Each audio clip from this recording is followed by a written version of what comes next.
अस्सलाम वालेकुम।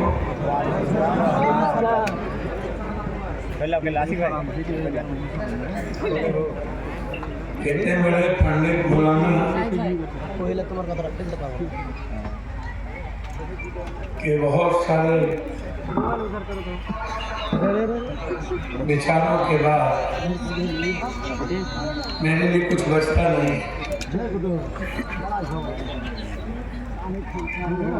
जन्नत मिलनी चाहिए। हमारे मंच पर बहुत सारे बुजुर्ग बैठे हैं और यहाँ इस जलसे में हमारे लिए जो मेरे अजीज किताब के समान बुजुर्ग हैं, हमारे अजीज भाई हैं और मुझको हमारी माँ बहनें भी सुन रही हैं, पत्रकार बंधु भी हैं। मेरे साथ आए मेरे सभी सम्मानित नेता, जनप्रतिनिधि, मुखिया जी, पूर्व मुखिया जी, अध्यक्ष जी, कटिहार से आए हमारे नेता अध्यक्ष जी, दास जी, नियर जी, मुसीब जी, शमशेद जी, हमारे प्रखंड अध्यक्ष जी, धीर बाबू, सभी बगल से मुखिया जी, पूर्व मुखिया आसिफ जी, बहुत सारे राजेश जी, बहुत सारे लोग। इन्होंने जब जन्नत की बात की तो मुझको याद आया मोहम्मद साहब ने जन्नत के लिए किसको चुना? अपने बंदे के रूप में हजरत को चुना। जन्नत मिले हजरत हुसैन साहब को। ऐसी जन्नत की जरूरत नहीं है जहाँ हजरत हुसैन की तारीफ ना हो, उसकी कुर्बानी नहीं है। इंसानियत के पैगाम पर जन्नत, मोहब्बत के रास्ते जन्नत में।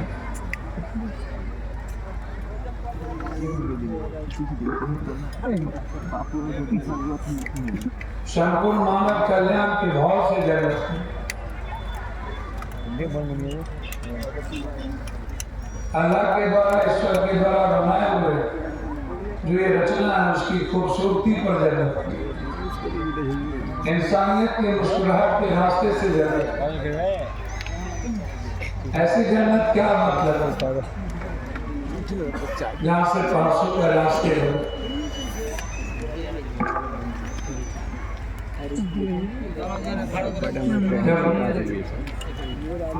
मोहम्मद साहब बहुत सारे किताब को पढ़े, लेकिन आज दुनिया के मुल्कों के खैर पे उनके विचारों ने दुनिया को एक राह दिया, दुनिया को एक रिश्ता दिया, दुनिया को एक रास्ते दिए।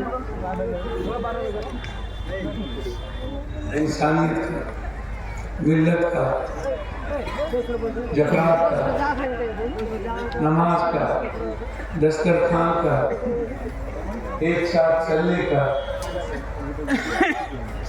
जैसे शिव ने वसुधैव कुटुंबकम, सर्वधर्म समभाव सार्वभौमिकता का एक नैसर्गिक दर्शन दिया, उसी तरह मोहम्मद साहब ने भी, कृष्ण ने भी, राम ने भी, कबीर ने भी, रहीम ने भी, वाल्मीकि ने भी, संत रविदास ने भी सिर्फ एक ही राह दिखाया, आत्म मोक्षार्थम जगत हिताय च, संपूर्ण मानव का कल्याण और खुद का मोक्ष। बिना दूसरों के कल्याण के मोक्ष की कल्पना करना गुनाह है। बिना पड़ोस के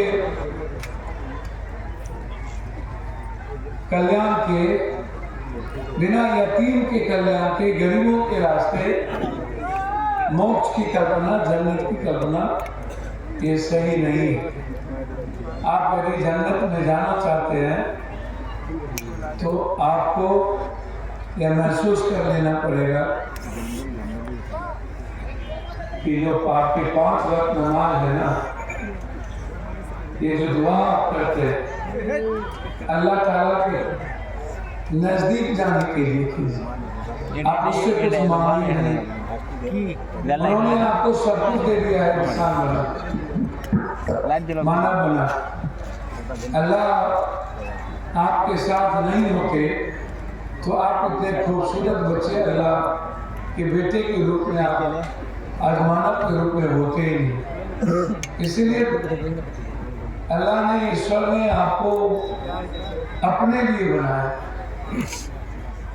आपकी भूमिका तय कर दिया है कि जो मेरा बंदा है ये मेरे रास्ते को दुनिया के लिए एक मुकम्मल रास्ता देगा। आप अल्लाह के विचारों से चलिए ना।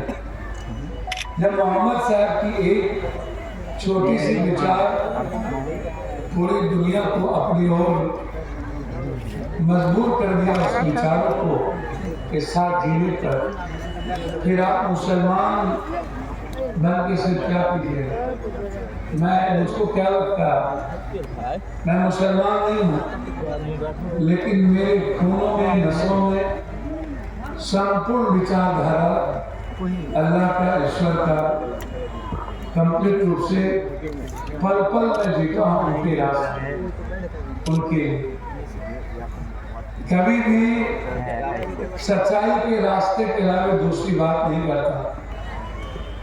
झूठ से नफरत है मुझे, इंसानियत के बगैर दूसरी बात करना गुनाह है। नफरत मन में आ जाए तो नमाज कैसी? मोहब्बत के रास्ते तय करें। यदि आप सही माने में मुसलमान हैं तो हमारे मौलाना साहब ने तो आपसे कह दिया और आपसे कई प्रश्न करके झूठ के हाथ भी उठवा दिए। मौलाना साहब परंपराओं पर जीने की आदत हो गई है। हम समय काल पात्र के अनुसार अपने जीवन को नहीं बदल रहे।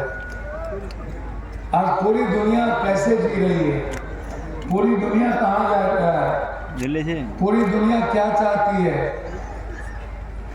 फिर भी हम ईश्वर और अल्लाह के रास्ते अपने जीवन की खूबसूरती का निर्माण नहीं कर पाते।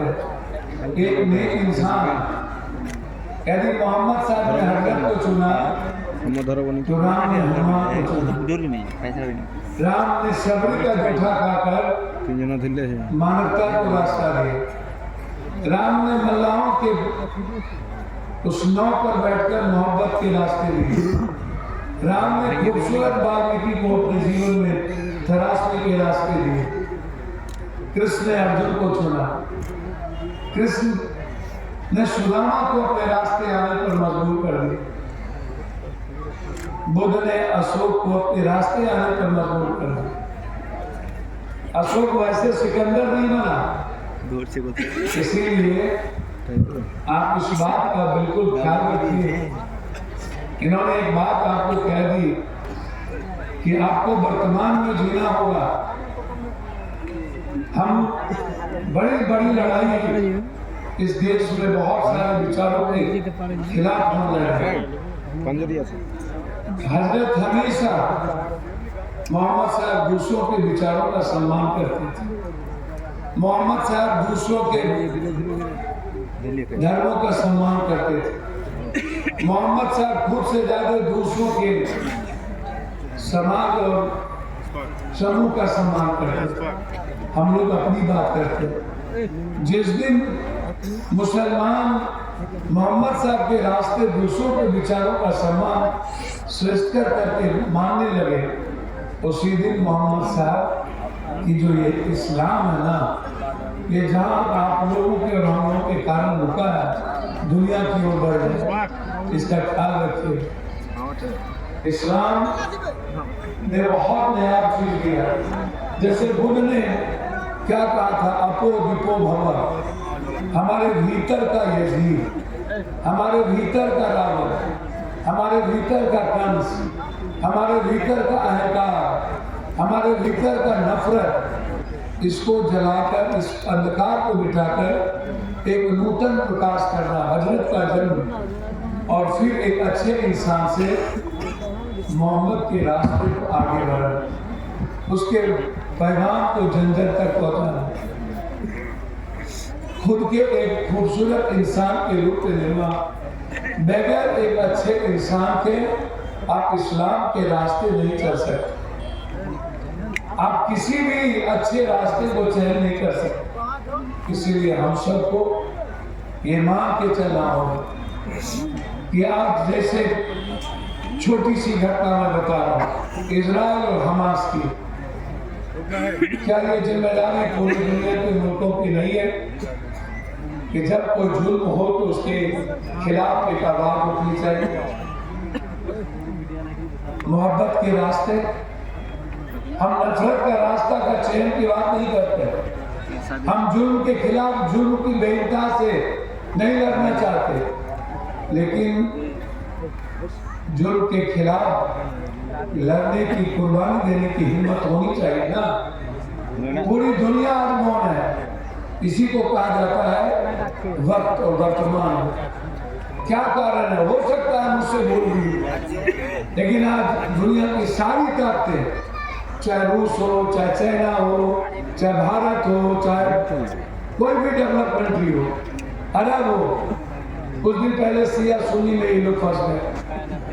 आज पता चला कतर को और ईरान को समझ में आ गई कि हमें सिया सुन्नी में फंसना चाहिए या नहीं। अल्लाह ने इसीलिए हमको नहीं भेजा था। मैं इसीलिए ये बात आज आपको कह रहा हूं कि हमें समय काल पात्र के अनुसार अपने कर्म की बात कर रहा हूं, विचारों को नहीं, अपने जीने के तरीके को दूसरों के लिए, इंसानियत के लिए बदलनी चाहिए। हम क्या आप यहाँ से बैठ करके हमास के बच्चों के लिए आप आवाज नहीं उठा सकते? क्या आप यहाँ बैठ करके यतीम पर जो जुल्म हो रहे हैं उसके खिलाफ सोशल मीडिया पर आप दुनिया को अपनी ओर नहीं कर सकते? यह सवाल है। अब जैसे इन्होंने मदरसे को लेकर एक जलसा जब होता है तो जलसा कभी कुरान शरीफ साहब में जब बच्चे तालीम होते, इन्होंने कहा कि ये मदरसे में जब कुरान शरीफ साहब झूम के वो पढ़ते हैं, हर बच्चे को दुनिया में, चाहे कोई कुरान शरीफ साहब पढ़ता हो, चाहे गीता या रामायण या बाइबिल, यह उसके जीवन जीने की खूबसूरती का शुरुआत है। जिसने कुरान शरीफ साहब को रट के इस्लाम के रास्ते चयन शुरुआत नहीं की, वो कुरान शरीफ साहब को नहीं पढ़ा। कुरान शरीफ साहब को पढ़ने का मतलब है अपने जीवन को खो देना और उस राह को चुनना जो हमें उस कुरान शरीफ साहब से जो जीना सीखा है, उस जीने को खूबसूरत तरीके से चलना। कुरान शरीफ साहब को निश्चित रूप से आप विज्ञान पढ़िए, आप जीने के लिए आज अर्थ युग में हमें जरूरत है। हम सिर्फ कुरान शरीफ साहब को पढ़ के अर्थ युग में नहीं जा सकते, भूखे पेट भजन नहीं होगा, लेकिन एक नेक इंसान बनने के लिए कुरान शरीफ साहब को अपने जीवन में आत्मसात करना, गीता को, बाइबिल को, रामायण को, बिना गीता के, बगैर कुरान शरीफ साहब के, बगैर बाइबिल के आप किसी भी तरह के नेक इंसान आपके जीवन में आपको एक खूबसूरत इंसान बना ही नहीं सकते। जरूरत है मदरसे में कुरान शरीफ साहब। जो लोग ऐसी बात करते हैं कि मदरसे में नफरत का कुरान शरीफ साहब पढ़ाया जाता है, उसने कुरान शरीफ साहब के पेज को, इस्लाम के उस धारा को, जिन्होंने नफरत की लकीर खींच दी थी, जिन्होंने दूसरों के पैरों के पर, दूसरों के विचारों, दूसरों के जीने के तरीके पर दमन किया था, तब कभी बुद्ध आए, कभी मोहम्मद साहब आए और उन्होंने एक रास्ते दिए। क्या कारण है कि आज बुद्ध 80 कंट्री से ज्यादा तुम्हारी विचारधारा कैद हो गई और बुद्ध की विचारधारा दुनिया में 80 कंट्री के लगभग चली गई। इस्लाम 1/3 से ज्यादा चले गए। इसका मतलब है कि हमारी विचारधारा हमें जीने का रास्ता तय दे रही है और ये खूबसूरत विचारधारा। इसीलिए कुरान शरीफ साहब का अपमान करने वाली जो ताकत इस हिंदुस्तान में बैठी है उसको समझ लेना चाहिए। ना उन्होंने भारत की गीता को पढ़ा। यदि कुरान शरीफ साहब के बारे में अपमान करता है वो गीता और रामायण का अपमान करता है, वो अपने विचारधारा का अपमान करता है। मदरसा एक खूबसूरत इंसान को जन्म देता है, वह किसी आतंकियों को जन्म नहीं देता। लगातार हम लड़ते थे। अब याद करिए एनआरसी में पूरे देश भर में हमने 236 सभाएं की, अकेला बिहार में कोई नहीं था। बंबई से लेके कश्मीर से लेके कन्याकुमारी सब लोगों ने कहा पप्पू यादव